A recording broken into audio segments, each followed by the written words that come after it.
Okay, next, SEO. How long should you be waiting for SEO to work? So SEO usually takes about 30 days on Etsy. On Google, it can take up to 4 to 6 months. So if you've just published an item on Etsy, or if you've just changed the tags and titles of an item on Etsy, you can expect to wait 30 days before you start to see real traction on that item. Many people renew that item, even if it hasn't sold, in order to speed up the process of SEO. You can also use Etsy promoted listings to speed up the process slightly, because when you promote an item on Etsy, it finds the changes that you've made to that item a little bit faster.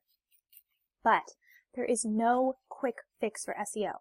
There's no instant gratification here. You're going to have to wait the 30 days. And that's why we use the method where we do our 5 to 10 least viewed items when we do SEO first, so that we don't mess with the rest of our shop and lose all of our traffic and sales at once.